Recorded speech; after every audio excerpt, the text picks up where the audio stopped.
ఈరోజు దొండకాయ కూర చేద్దామని అనుకున్నానండి. నీట్‌గా కడిగి పెట్టుకొని, ముక్కలుగా కట్ చేసుకొని దొండకాయలు, ఉల్లిపాయలు, ఆనియన్స్ అండ్ టమాటాలు, పచ్చిమిర్చి వేసుకొని, తాలింపు పెట్టేసి, అందులో అల్లం వెల్లుల్లి పేస్ట్ వేసుకొని, కాస్త వాటర్ పోసేసి, కారం, ఉప్పు, పసుపు సరిపడా ఒక స్పూన్ అన్నీ వేసేసుకొని, స్టవ్ మీద పెట్టి ఉడికించుకోవటమేనండి దొండకాయ కూర. ఇంత తొందరగా చెప్పినంత ఈజీ కాదులేండి కర్రీలు చేయటం. తప్పదు కాబట్టి చేయాలి. ఇంట్లో ఉన్నందుకు వర్క్ చేసుకుంటా, వంట చేసుకుంటా జీవితం అంతా ఇలా గడిపేయాల. పనులు చేయాల. పని మాత్రం ఆపేయలేం కదండీ! సో, ఈరోజు యూనివర్స్ గురించి మాట్లాడదామని అనుకుంటున్నానండి.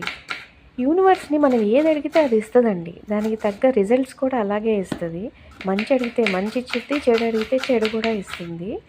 కాకపోతే దేవుడు మనం అనుకున్నది ఒకటైతే, ఆయన అనుకున్నది ఒకటవుతది. నేను అడిగేది ఎప్పుడూ ఇవ్వదండి. దానికి మించి దానికి ఏదో ఒకటి మసాలా యాడ్ చేసి మాత్రం దేవుడు ఇస్తాడు. దానికి తగ్గట్టు రిజల్ట్ కూడా అలాగే ఉంటదనుకోండి. మన పనికి తగ్గట్టు ఆయన ఇస్తాడు. ఆయన తలుచుకుంటేనే అవుతాయండి. మనం ఎంత చేసినా గానీ ఆయన తలవందే ఏది అవ్వదు. సో, నేను దేవుడిని నమ్ముతాను. ఆయన ఈరోజు 2 దొండకాయ కూర తినమంటున్నాడేమో అని నేను దొండకాయలే కోసాను. అలా స్టవ్ మీద పెట్టేసి దొండకాయలు దానించి పెట్టేసి కూర చేయాల్సొస్తుంది. సో, మనం దొండకాయలు ఎలా అడుగుతాం? అడగలేదు. అడగకుండానే దేవుడు ఇచ్చేసాడు. సో, కొన్ని అడగము. కానీ అలా మన చేతుల్లోకి వచ్చేస్తా ఉంటాయి. మనం ఏం చేయకపోయినా గానీ యూనివర్స్ ఇచ్చేవి మాత్రం మనకు ఆగవు.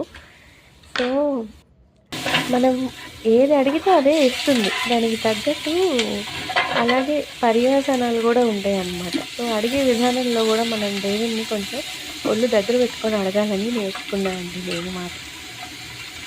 కొన్ని విషయాలు దేవుణ్ణి అనలేము. మనం చేసుకున్న పనుల వల్లే వాటి ఫలితం అనేది అనుభవిస్తాము. అదైతే తెలుసుకున్నాను. మంచి చేస్తే మంచే జరిగింది. చెడు చేస్తే చెడే జరిగింది. అది మాత్రం జీవితంలో నేను నేర్చుకున్నానండి. అందరూ మంచి చేస్తారని లేదు.